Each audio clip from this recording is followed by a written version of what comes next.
Sandalan implementar cuma di akhir cincin Persia ini jadi sebenarnya naktu korban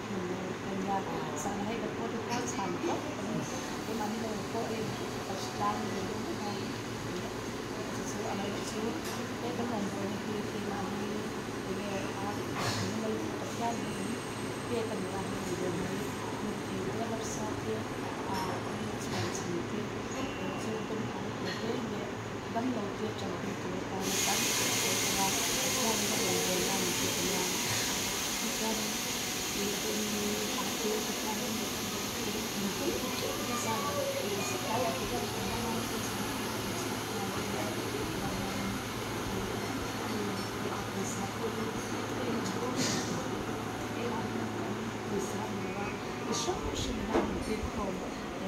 thì nhiều cái ấn tượng khi mà bom trong đội anh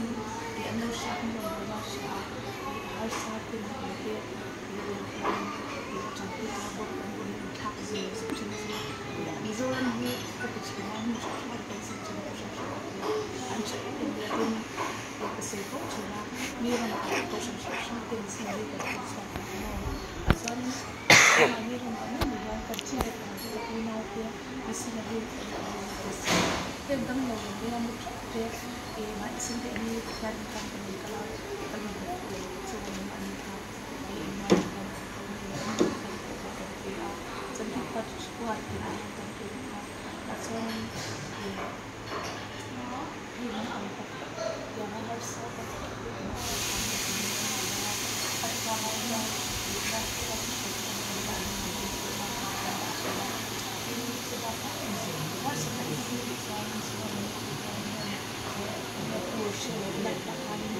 Katian ma katian ni na tandira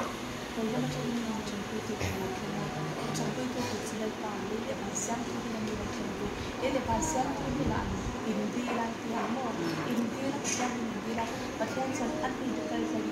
an ni ke tu ni ke san e ni te dom lo tha ko mo pasai tu te tu pa si tu le ka bi ro mo na shi kan ho ko katian ni ti ya a chan chu mi ti cho mình cái sản phẩm này là cái gì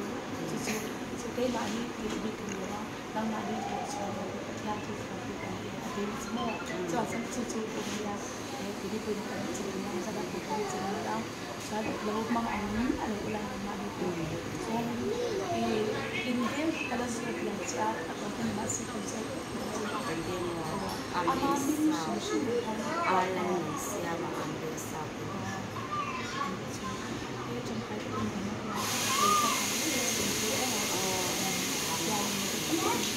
bas sila lang